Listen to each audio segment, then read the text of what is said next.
கலைச்செல்வம் குடியாத்தம் ஒன்றிய விஜயமன்ற தலைவர் 30 வருஷமாக இருக்கிறார் கட்சியில். இப்போ தற்சமயம் சிஎம் செல்வன்றவன் எங்கள் தெரு பையனே தாங்க. அவன் இப்போ கொஞ்ச நாளாக செயல்பட்டுன்னு வரான் அந்த மன்றத்தில். முஸ்லீம் பையன் ஒருத்தன் குடியாத்தம் ஒன்றியம்னுட்டு ஸ்டிக்கர் போட்டு ஒரு ஆட்டோவில் ஒட்டியிருந்தான் அவன் ஃபோன் நம்பர் போட்டு. அதை எங்கள் வீட்டுக்காரர் கலைச்செல்வமும் வீரமணியும் போய் அந்த பையனை கேட்டது வீட்டாண்ட. கேட்டதுக்கு சிஎம் செல்வன்னா அந்த பையன் வர வச்சான். முஸ்லீம் பையன் வர வச்சதுக்கு நீ இதில் தலையிடாத நீ போடான்னுட்டு அந்த முஸ்லீம் பையனை அனுப்பிச்சிட்டு சிஎம் செல்வம் நான் பார்த்துக்கிறேன் இந்த பிரச்சனையான்னு சொல்லி அவன் வீட்டாண்ட எங்கள் வீட்டுக்காரர் தலைமைக்கு ஃபோன் பண்ணார். தலைமைக்கு ஃபோன் பண்ண சொல்ல தலைமையிலேருந்து ஃபோன் எடுக்கலை. அப்புறமா வேல்முருகனுக்கு ஃபோன் பண்ணார், அவரும் எடுக்கலை.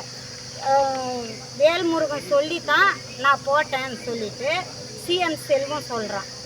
அதுக்கு எங்கள் வீட்டுக்காரர் என் பேர் தான் அதில் பதிவாயிருக்குது, இப்போ புதுசாக நீ எப்படி போடலாம், நான் தலைமையில் பேசிக்கிறேன்னு சொல்லின்னு இருந்தார். இது முழுக்க காரணம் வேல்முருகன் தான். அவன் தான் மாவட்ட தலைவர். அவர் தான் இந்த மாதிரி எல்லாம் இருக்கிறவங்க இல்லாதவங்களெல்லாம் டுஷ் பண்ணி விட்டுக்கணும் ஒரே பிரச்சனை பண்ணின்னுக்கிறது அவர் மட்டும்தான் சார். இதனால் வீட்டாண்ட எங்கள் வீட்டுக்காரர் பேசினார் சொல்லவே 20 பசங்களை இட்டுன்னு எங்கள் வீட்டுக்காரே எங்கள் பையனெல்லாம் அடித்து எங்கள் பையனுக்கு மண்டை உடஞ்சி 9 தையல் போட்டுக்கிறாங்க.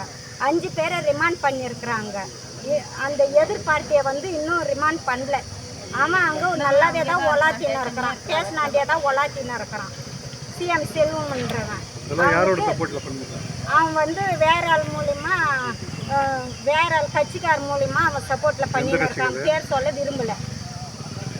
3 வண்டி 3 பைக் உடச்சிட்டாங்க, வீட்டு கதவை உடச்சிருக்கிறாங்க.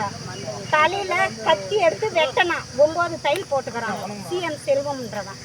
இதுக்கு என்ன முடிவு எடுக்கிறீங்கன்னுட்டு தக்க நடவடிக்கை எடுக்கணும்னுட்டு எஸ்பி கிட்ட வந்துக்கிறோம். அவர் நீங்கள் போய் அங்கே பேசணுமா, அதுக்கு நாங்கள் தக்க முடிவு எடுத்து பதில் சொல்கிறோன்னு சொல்லியிருக்கோம். இப்போ வேல்முருகன் ட்விஸ்ட் பண்ணி விட்டாருன்றீங்களா? அவர் என்னென்னலாம் பண்றாரு அவர் வேல்முருகன்? அவர் இந்த மாதிரி பிரச்சனை 2 வருஷமா நடந்துன்னு இருக்குது.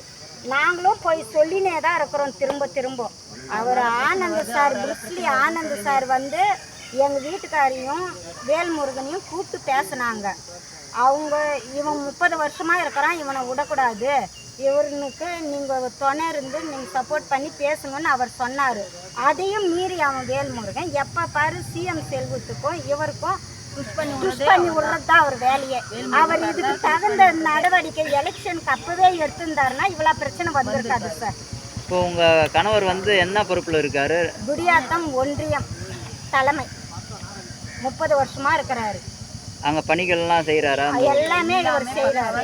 அது மேல் இடத்துக்கு எல்லாமே தெரியும். புஸ்லி ஆனந்த் சாருக்கு எல்லாமே தெரியும் அவர் செய்கிறது எல்லாமே. அவருக்கு என்ன இவர் பண்ணுறாரோ அது மொத்தமே அவருக்கு அனுப்புவார். ஏன் வேல்முருகனுக்கும் உங்கள் வீட்டுக்காருக்கும் ஆகலை? என்ன காரணம் அது? அதை பற்றி எனக்கு தெரியல சார். இதுவரையிலும் எனக்கு தெரிஞ்சுது.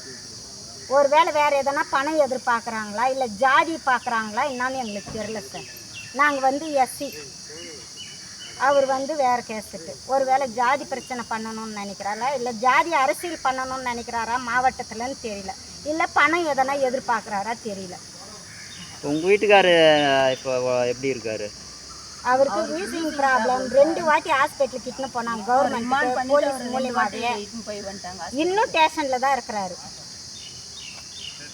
3 மணிக்கு